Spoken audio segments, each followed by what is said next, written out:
महिला मंडळ, मी विनोदानं 2 उदाहरण कीर्तनात सांगत असते. ही लहान लहान जी मुलं आहेत ना, फार विचित्र आहेत. आता महाराष्ट्रात रोज फिरावं लागतं, रोज एका नमुन्याची लेकरं आम्हाला पाहायला भेटतात, रोज एक नमुना पाहायला भेटतो. ही लेकरं फार विचित्र आहेत. ही आता इथं बसली, पण ही शांत बसलीत का? हे झोपलं होतं, एक जण झोपलं होतं याच्यातलं. आता फार विचित्र लेकर आहेत महिला मंडळ. मी विनोदानं सांगत असते.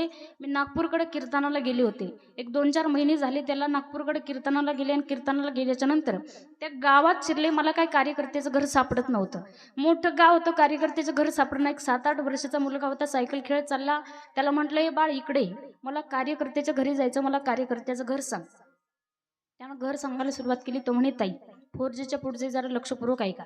म्हटलं ठीक आहे. त्यानं घर सांगायला सुरुवात केली. तो म्हणे, ताई आमच्या गावात तुम्ही सरळ जायचं, सरळ, आणि सरळ गेल्याच्या नंतर आमच्या गावात 3 गल्ल्या तुम्हाला लागतील. म्हणे 3ऱ्या नंबरच्या गल्लीला तुम्ही जायचं. 3ऱ्या नंबरच्या गल्लीला गेल्याच्या नंतर 3 बंगले तुम्हाला लागतील. तो म्हणे, ताई 3ऱ्या नंबरच्या बंगल्यामध्ये तुम्ही जायचं. 3ऱ्या नंबरच्या बंगल्यामध्ये गेल्याच्या नंतर 3 खोल्या तुम्हाला लागतील. तो म्हणे, ताई 3ऱ्या नंबरच्या खोलीमध्ये तुम्ही जायचं. 3ऱ्या नंबरच्या खोलीमध्ये गेल्याच्या नंतर 3 कपाट तुम्हाला लागतील. तो म्हणे, ताई 3ऱ्या नंबरचं कपाट तुम्ही तुमच्या हाताने उघडायचं. त्या कपाटामध्ये 3 खोके आहेत. तो म्हणे, ताई 3ऱ्या नंबरचं खोकं तुम्ही तुमच्या हातात घ्यायचं. त्या खोक्यामध्ये 3 फोटो आहेत. तो म्हणे, ताई त्याच्यातला 3ऱ्या नंबरचा फोटो माझ्या आईचा आहे. त्या आईच्या गळ्याची शपथ खाऊन सांगतो, कार्यकर्त्याचं घरच माहित नाही. काय करायचं मावशांना? अशी लेकरं जन्माला आल्यावर काय करायचं? होणार आहे का आनंद जगाच्या मालकाला? फार विचित्र लेकरं आहेत दादा. आता रोज एका घरी जावं लागतं, अशी नमुन्याची लेकरं पाहायला भेटतात. असंच गेले एका ठिकाणी कीर्तनाला गेल्याच्या नंतर जरा लांब होतं कीर्तन, लवकर निघाले, आवरून सोफा सेटवर बसले, आणि एक 9-10 वर्षाचा मुलगा होता, माझ्याकडं आला. मला म्हणे, ताई गाणं येतं का? गाणं. आता म्हटलं मला काय गाणं बिणं येत नाही. तो म्हणे, ताई गाणं येत नाही म्हटल्यानंतर तुमचा अभ्यास असेल. म्हटलं हो आहे. तो म्हणे, ताई तुमची आज्ञा असेल तर एक प्रश्न तुम्हाला विचारू का? म्हटलं विचार. तो म्हणे, ताई प्रश्नाचं उत्तर देता आलं नाही तर 400 मला लागतील. म्हटलं ठीक आहे, उत्तर दिलं तर पैसे देणार नाही, उत्तर नाही आलं तर पैसे देईल. त्यानं असा प्रश्न केला महिला मंडळ. तो म्हटला, ताई पृथ्वीचं केलं ताट, चंद्राच्या केल्या वाती. पृथ्वीचं केलं ताट, चंद्राच्या केल्या वाती, पार्वती महादेवाला ओवाळायला जाती. मला म्हणे, सांग बरं ताई ती कशावर उभी होती? आता मी जर त्याला म्हणले ती पायावर उभी होती, तर ते मला म्हणणार ताई ती पाटावर उभी होती. मी जर त्याला म्हणले ती पाटावर उभी होती, तर ते मला म्हणणार ताई ती पायावर उभी होती. काहीच बोलले नाही. खिशातून 400 काढले आणि त्याला दिले. पण लेकरू फार विचित्र होतं मावशांनो. त्यानं काय केलं, त्यातले 200 रिटर्न मला केले. म्हटलं बाळा असं कार्य केलं तू, या प्रश्नाचं उत्तर मला आलं नाही, या प्रश्नाचं उत्तर तू तरी दे. तो म्हटला, ताई किती वेडे आहेत, लोकाला तत्वज्ञान शिकवता, तुम्हाला साध्या एका प्रश्नाचं उत्तर सुद्धा देता येईना, तुम्ही किती वेडात. म्हणे, ताई या प्रश्नाचं उत्तर मलाच येत नाही, म्हणून तू मला 200 आणि मला 200. विठ्ठल विठ्ठल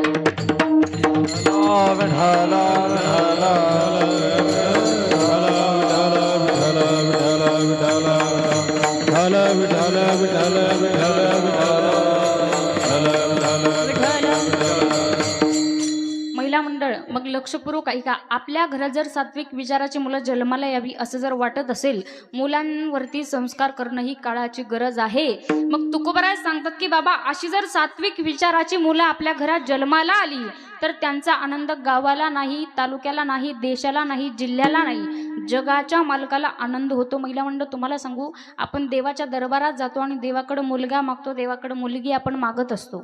मागतो की नाही? मागतो ना महिला मंडळ? मागतो. देवाच्या दरबारात जातो, देवाला म्हणतो देव मला मुलगा होऊ दे, मुलाचं लग्न होऊ दे म्हणतो ना आपण. लग्न होऊ दे म्हणतो ना देवाला. देव लग्न करणार आहे का मुलाचं? दादा लग्नाचं फार अवघड झालंय, मुलीच भेटना दादा. काही काही ठिकाणी जर कीर्तनाला गेलं ना, अशी 10-5 तरुण मुलं माझ्याकडे येतात.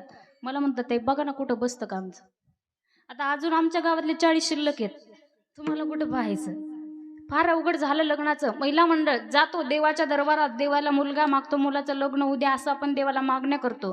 पण तुम्हाला सांगू, देवाकडं मुलगी मागत असताना अशी मागा, देवाकडं मुलगा मागत असताना असा मागा. देवाला म्हणा, देवा ऐशी कन्या तरी ऐशी देई, जैशी मीरा मुक्ताबाई. अशी जर मुलगी देवाकडं आपण मागितली तर नक्कीच त्यांचा आनंद जगाच्या मालकाला होईल. तुम्हाला सांगून जाईल महिला मंडळ, संत मीराबाईंनी जीवनामध्ये एवढी भक्ती केली, एवढं भजन केलं, खावं त्या मूर्तीसोबत, राहावं त्या मूर्तीसोबत, झोपावं त्या मूर्तीसोबत, सतत आणि सतत संत मीराबाईंनी एकच भजन केलं. संत मीराबाई म्हणायच्या,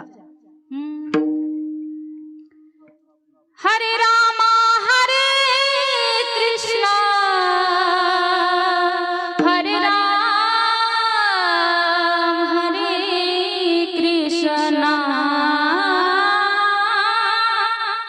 हरे राम हरे कृष्णा हरे राम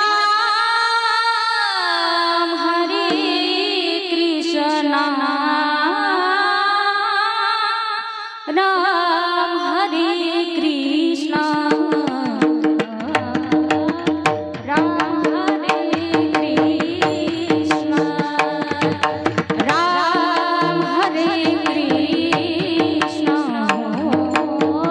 राम हरे कृष्णा हरे राम हरे कृष्णा हरे राम हरे कृष्णा हरे राम हरे कृष्णा हरे राम हरे कृष्णा राम हरे कृष्णा राम हरे कृष्णा राम हरे कृष्णा राम हरे कृष्णा. महिला मंडळ संत मीराबाईंनी जीवनात तेवढंच भजन केलं. राजाची मुलगी भजन करते म्हणून संत मीराबाईंना हिणवत होते. ऐका लक्षपूर्वक सगळ्या मावशांनी. स्वतःच्या बापानं स्वतःच्या वडिलांनं काय केलं, विषाचा प्याला घेतला, संत मीराबाईंकडे पाठवला. आपण जसं पाणी पितो, आपण जसं पाणी प्राशन करतो, अगदी त्याचप्रमाणे संत मीराबाई घट घट घट विष पिल्या, भुरळ आली आणि जमिनीवर पडल्या. लक्षात आलं, आई वडिलांच्या संत मीराबाईंना काहीच लागत नाही, कानामध्ये फक्त कृष्ण नामाचं उच्चारण केलं. संत मीराबाई उठून उभ्या राहिल्या, नाचून भजन त्यांनी केलं. ही भक्ती नाही, याला भक्तीची पराकाष्ठा म्हणतात. महिला मंडळ, तुम्हाला सांगू का, आपल्याच गावातल्या जर 10-15 महिला जर भजना करता जात असतील आणि जर तुम्हाला यांचा विरोध असेल, घरच्यांचा जर विरोध असेल, घरचे म्हणत असतील एक तर भजन बंद करा नाहीतर विष प्या, काय करताल तुम्ही? काय करताल? भजन बंद करू, तुम्ही विष पिऊ शकत नाही आपण, कारण जीवनात साधनाच नाही आपल्या तेवढी. आपण भजन बंद करू पण विष पिणार नाही आपण. जीवनात जर काहीतरी साधना असेल, माणसाच्या भक्ती असेल, तर नक्की तुमच्या माझ्या जीवनाचा उद्धार झाल्याशिवाय राहणार नाही.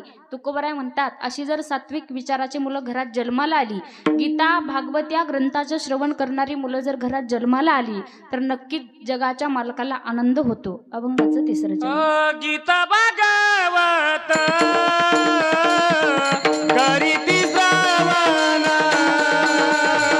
गीता भागवत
स्वामी समर्थ